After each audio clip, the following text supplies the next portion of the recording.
আসসালামু আলাইকুম রাহমাতুল্লাহ।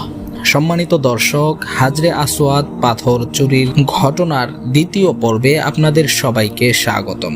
হাজরে আসওয়াদ পাথর চুরির ঘটনা নিয়ে আমরা দুইটি পর্ব করেছি। প্রথম পর্ব আপলোড হয়ে গেছে। আজকে আমরা শুরু করব প্রথম পর্বর পর থেকে।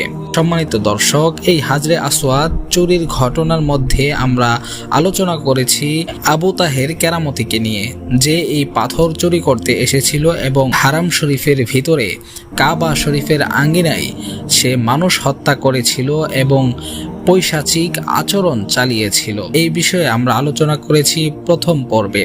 তো আজকের পর্বে থাকছে আবু তাহের কেরামতি কিভাবে এই হাজরে আসওয়াদ পাথরকে কাবা শরীফ থেকে উঠিয়ে তার কেন্দ্রীয় শহর হিজরে নিয়ে গেছিল।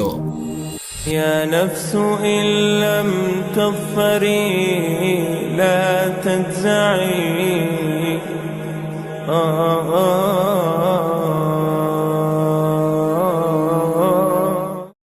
আবু তাহের যখন মক্কায় প্রবেশ করল, তখন মক্কার আমির ছিলেন আবু মাহলাব। কেরামতিয়াদের বিরুদ্ধে লড়াইয়ের মতো তার কাছে যথেষ্ট পরিমাণ ফৌজ ছিল না। তিনি তার সঙ্গে কিছু অস্ত্র সজ্জিত লোক নিয়ে আবু তাহেরের কাছে গেলেন।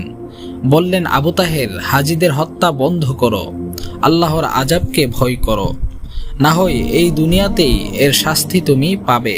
আবু তাহের মক্কার আমির আবু মাহলাবের এই কথা শুনে হুকুম করল, একে আল্লাহর আযাব দেখিয়ে দাও। একদল কেরামতি আবু মাহলাব ও তার সঙ্গীদের উপর টুটে পড়ল।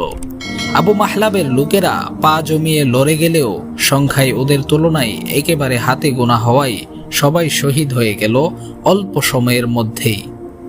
কাবার উপর থেকে মিজাব বা স্বর্ণের যে নালাটি ছিল তা খুলে আবু তাহেরের পায়ে যেন রাখা হয়, এই হুকুম ঘোষিত হয়।